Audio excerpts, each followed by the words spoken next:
मैं वही सर को कह रहा था कि मेरी गाड़ी लीज पे है, मैं गाड़ी बेच नहीं अकबर छोड़ दो बस। क्या नंबर है गाड़ी का? जब हो गया तो फिर APE849। मैं वही सर को कह रहा था कि मेरी गाड़ी लीज पे 849 सेल नहीं कर सकता। आपको मैसेज आया, ठीक है। गाड़ी कौन सी है? Suzuki Alto. जब भी आप टोकन निकलवा लाए हैं तो हम उधर जा रहे थे ना। चलें ये चलान लें। मेरी एक मिनट बात सुनो।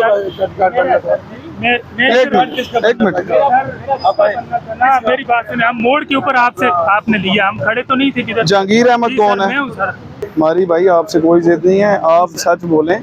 देखें यहाँ पे आप गाड़ियों का नहीं, आप अभी टोकन आप लेके आए। सर ये जा रहा था, ये मेरा दोस्त है। देखिए मोड़ के ऊपर मैंने आप दो मैं किधर खड़ा नहीं था, वो मोड़ के ऊपर मुड़ने लगा हूँ, आपने कहा भाईजान गाड़ी का नंबर बता दें। 416 416। और बहस ना करें, आपकी मेहरबानी। वही है ना, आप ये तो हमारी गलती तो बताएं। मैं मोड़ के ऊपर आपको ID कार्ड दिया, मैं इधर खड़ा नहीं था, सिर्फ हम यहाँ से मुड़ के वापस चले गए हैं। आप यहाँ मुड़ के नहीं, वो हम खड़े नहीं थे सर, खड़े होते तो हमारी मैसेज आया।